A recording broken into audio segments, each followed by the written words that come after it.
Hi everybody, thanks for tuning in again. Welcome to our next tutorial. In this video, I'm going to show you guys how to sew a French seam. If you'd like to follow along, you can go to page 114 in your textbook. So the French seam is a narrow seam with a seam that encloses the raw edges of fabric so that fraying does not occur. This seam is used on sheer fabrics and lingerie to conceal the raw edges of see-through fabrics. This seam gives the finished seam look from the outside of the garment as well as from the inside. It's not recommended for curved seams because they tend to buckle. Don't worry so much about that last part. We're getting a little ahead of ourselves. So basically what all of that is saying is, oh, I grabbed the wrong sample. If we look at my plain seam sample, we can see that my fabric is fraying along the top. That's not the prettiest look, but if it's on the inside of a garment, no one's gonna see it. I'm not saying you should have raw edges on the inside of a garment, but but still, it's not an eyesore. But one option, say you're working with a see-through sheer fabric and you can see through the material, you don't want to see those raw edges on your seams. Also, if you're working with a really expensive or really fine material that frays easily, you don't want to worry about it fraying a ton, so you enclose the seam allowance in fabric so it can't fray. You aren't going to see French seams on a ton of ready-to-wear mass market apparel because they're more expensive, but you will see French seams used on a lot of high-end apparel. French seams are actually one of my favorite seams. A lot of times I use French seams instead of finishing my edges with a serger or with a zigzag stitch, even when I'm making ready-to-wear clothing, because I just like how clean finished they are and the way they look. So once again, for the French seam, you're going to grab two basic pattern pieces, two rectangles out of that first pattern piece you have. One thing to note is with the French seam, and we haven't discussed this too much since we're working with muslin, but let me get a sample really quick. Okay, so what I was saying about the right and wrong sides of fabric, if I'm using this shiny material here, this is like really cheap costume fabric. I'm not even sure what to call it. But if I'm using this shiny material, this side is the right side of my fabric. This is the side of the fabric people will see on my garment. This matte side is the inside of the fabric or the wrong side of your fabric.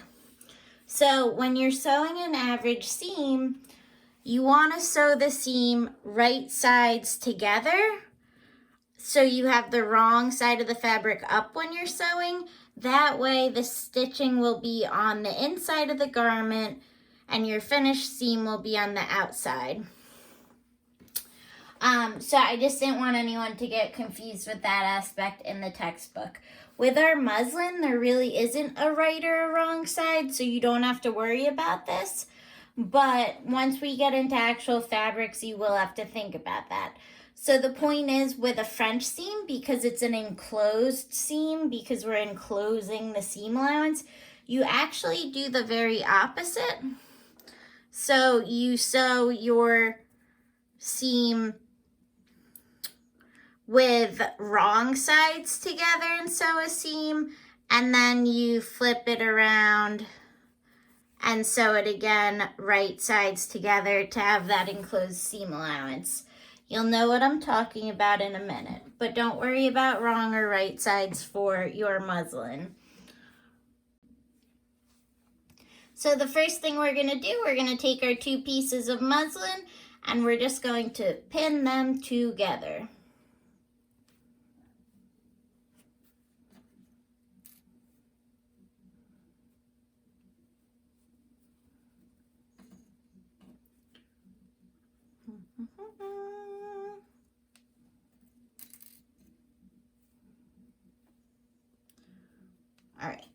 So I have my fabric pinned. Now what I'm gonna do is I'm gonna sew a plain seam with a 1/4 inch seam allowance. So as you guys hopefully already know, that means I'm back stitching at each end. For a typical plain seam, I have a 2.5 stitch length, and the 1/4 inch seam allowance is gonna be even with the edge of my presser foot. So all I wanna do is line up the edge of my presser foot with the edge of my fabric, lower my presser foot. I'm going to stitch 3 to 4 stitches forward, 3 to 4 stitches backwards, and then sew my plain seam.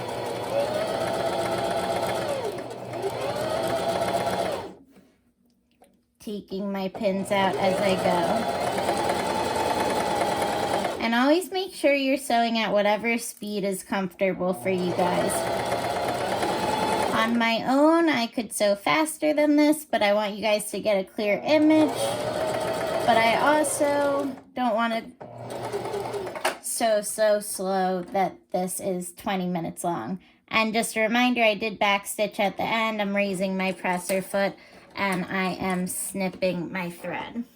So as you can see, I have my plain seam with a 1/4 inch seam allowance. If that's all I wanted, I could iron it open and be done, but that is not the case here. So let me grab my scissors. All right, and as I mentioned before, you guys should cut with your blade flat against the cutting table. I'm only doing this so in the air so that you guys can see, but we want to take our 1/4 inch seam allowance and we want to actually cut it in half. So we're making that about 1/8 of an inch. Keep it slightly bigger than 1/8 of an inch. You're going to have to iron open your seam allowance. So if you cut it to be too small, you're not going to be able to iron it open. So now you can see my seam allowance is very tiny. I'm going to take my muslin to the ironing board and I'm going to press open that tiny, tiny seam allowance. Okay, so I'm going to press that open.